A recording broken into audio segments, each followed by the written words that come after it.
Malam, episode 53. Mobil telah sampai di kediaman Alexander. Kedua pria itu hanya menurunkan Putri.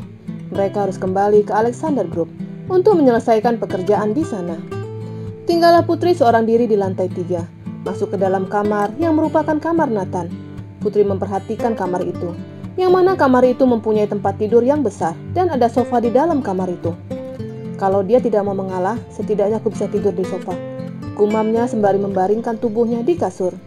Karena badan yang sedikit meriang membuat Putri gampang terlelap. Dia sampai melewati makan siang. Pelayan memencet bel yang ada di depan pintu kamar, tapi Putri tidak terbangun. Aduh, Tuan Nathan marah kalau seperti ini, gerutu pelayan dan buru-buru menghubungi Nathan. Tapi ponsel Nathan pada saat itu tidak aktif. Pelayan bingung mau menghubungi siapa.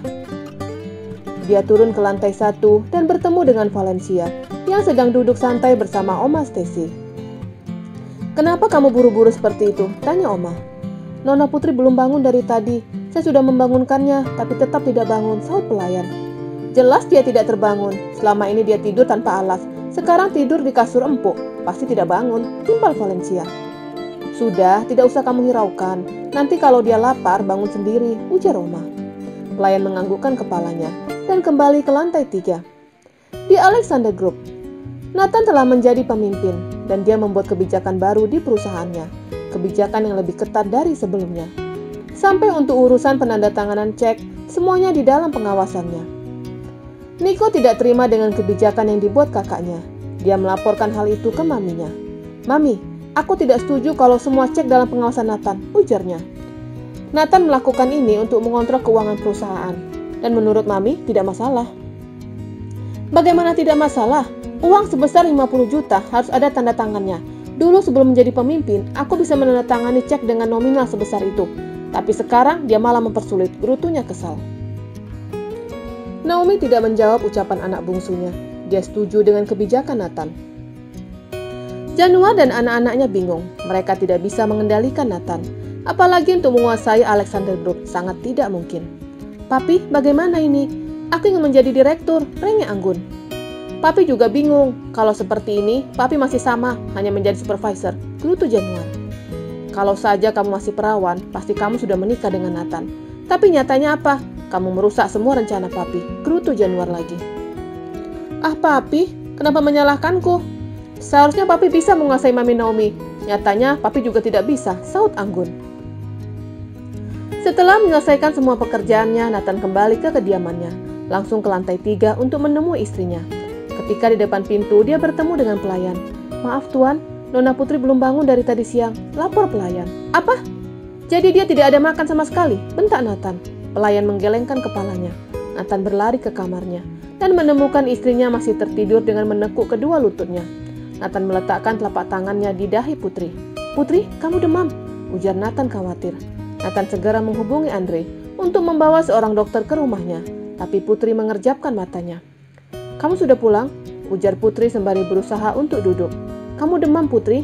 sahut Nathan sembari meletakkan tangannya di dahi istrinya. Putri melihat jam yang ada di dinding. "Ya ampun, aku ketiduran," ujarnya sembari memegang perutnya.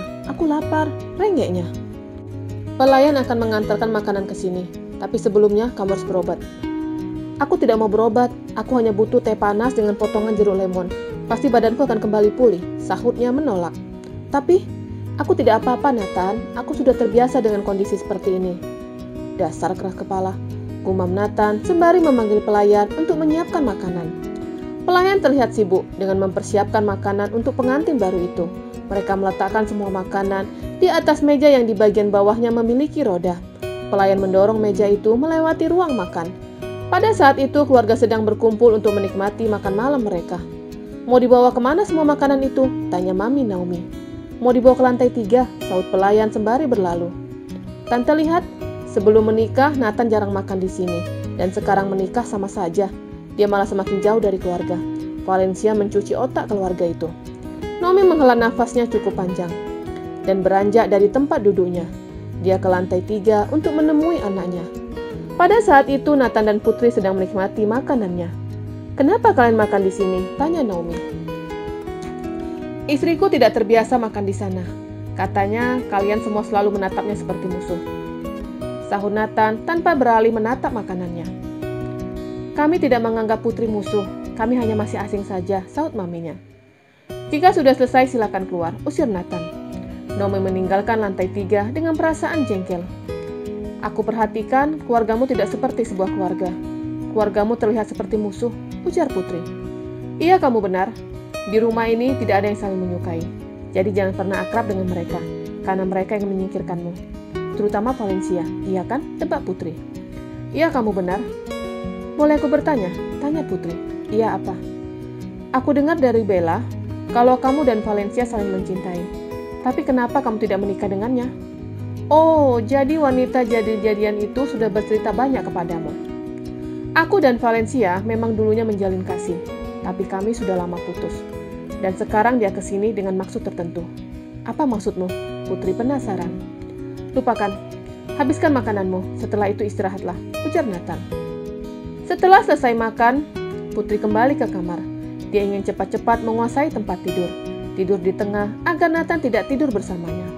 Setelah Nathan menyelesaikan pekerjaannya, dia masuk ke dalam kamar dan melihat Putri sudah tertidur dengan posisi di tengah-tengah tempat tidur. Nathan naik ke atas tempat tidur. Karena posisi istrinya berada di tengah, membuatnya harus tidur berdekatan dengan istrinya. Dia memandang wajah istrinya. Untuk kali ini dia dapat memandang wajah itu dengan sangat dekat. Tiba-tiba, Putri mengerjapkan matanya dan Nathan buru-buru menutup matanya. Ah sial, dia tidur di sini, gerutu Putri dan memilih pindah ke sofa. Lebih baik aku tidur di sana daripada tidur dengannya, bahaya, gumamnya dan kembali memejamkan matanya. Keesokan harinya, sinar jingga masuk melalui celah-celah jendela. Putri mengerjapkan matanya dan melihat suaminya tidak ada di tempat tidur. Mungkin dia sudah berangkat, gumamnya sembari masuk ke dalam kamar mandi, membersihkan diri di dalam sana. Dan tiba-tiba ada seseorang yang masuk ke dalam kamar mandi. Siapa itu? Teriak Putri sembari sembunyi. Aku, sahut Nathan sembari melepaskan pakaiannya yang basah, karena baru saja selesai nge-gym. Dia dapat melihat bayang istrinya yang ada di dalam bilik kaca. Keluar, teriak Putri. Nathan keluar dari kamar mandi, dan Putri buru-buru menyelesaikan mandinya. Dengan mengenakan kimono handuk, Putri memarahi suaminya. Kenapa kamu tidak mengetuk pintu? Teriak Putri sembari menuding suaminya. Ini kamarku, dan semua yang ada di dalam sini punyaku, sahut Nathan santai. Iya, semua punyamu, aku hanya numpang di sini. Tapi setidaknya pikir, ada orang lain di sini selain dirimu. Buatkan kunci di pintu kamar mandi, ujarnya.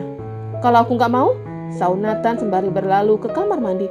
Ah, Nathan, teriak Putri sembari mengentakkan kakinya. Setelah selesai memakai pakaian, Putri ingin turun ke lantai 1. Tapi dia teringat dengan keluarga suaminya yang tidak menyukainya. Dia memilih untuk menunggu suaminya. Nathan keluar dari kamar mandi, hanya mengenakan handuk yang melilit di pinggangnya. Putri buru-buru memalingkan wajahnya dan pura-pura sibuk dengan ponselnya. Kapan aku boleh bertemu dengan teman-temanku? Tanyanya tanpa mau melihat bentuk tubuh suaminya. Jika urusanku sudah selesai, kita akan ke kota B, sahut Nathan sembari memakai setelan jas dan menyisakan dasi untuk istrinya. Dia membawa dasi itu ke arah Putri. Pakaikan, titah Nathan.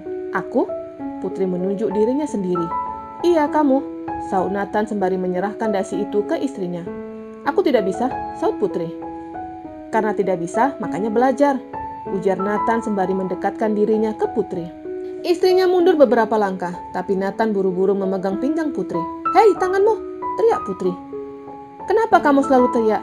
Nathan memegang telinganya. Tanganmu selalu tidak bisa diam. Kamu kan janji tidak akan menyentuhku. Aku tahu janjiku, aku hanya memintamu memakaikanku dasi, tapi kamu selalu banyak alasan. Akhirnya Putri mengalah, memakaikan dasi ke leher suaminya, tapi dia menarik dengan sangat keras, sampai Nathan mencengkram leher istrinya. Dia buru-buru melonggarkan dasi yang dipakaikan Putri. Kamu membunuhku, teriak Nathan marah. Kan aku sudah bilang kalau aku tidak bisa, sahutnya sembari tersenyum. Kenapa kamu tersenyum? Aku tidak bisa bayangkan kalau kamu mati karena tercekik dasi, pasti lucu, sahutnya sembari tertawa. Ah, diamlah. Awas kalau kamu lakukan itu lagi. Ampun, ejek Putri sembari menjulurkan lidahnya dan berlalu. Melihat itu membuat Nathan tersenyum dengan tingkah istrinya yang menurutnya sangat menggemaskan.